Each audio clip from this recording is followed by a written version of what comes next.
H1B వీసాదారులకు మరో shock ఇచ్చింది Trump సర్కార్. రెన్యువల్ కోసం భారత్కు వచ్చిన వాళ్లకు ఇంటర్వ్యూ అపాయింట్మెంట్లను వచ్చే ఏడాదికి వాయిదా వేసింది.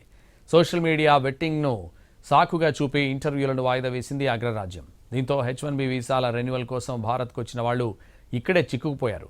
ప్రస్తుతం వీరంతా రిమోట్ మోడ్లో వర్క్ ఫ్రం హోమ్గా పనిచేస్తున్నారు. అయితే ఇలా రిమోట్ వర్క్ చేస్తున్న వాళ్లకు కూడా సమస్యలు తప్పడం లేదు.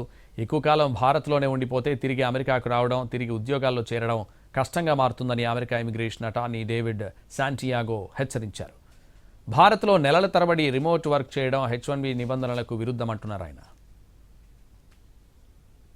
ఇలాంటి పరిస్థితుల్లో వీసా అపాయింట్మెంట్ షెడ్యూల్ మార్పు అభ్యర్థుల చేతిలో ఉండదంటున్నారు న్యాయ నిపుణులు.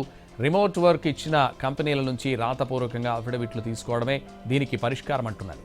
అమెరికాకు తిరిగి వెళ్లే సమయంలో సరిహద్దు అధికారులకు వాటిని అందజేయాల్సి ఉంటుంది. అలాగే స్టాంపింగ్ జరిగే వరకు పని చేయకుండా ఆపేయడం, అన్పెయిడ్ లీవ్ తీసుకోవడం కూడా ప్రత్యామ్నాయ మార్గాలంటున్నారు న్యాయ నిపుణులు.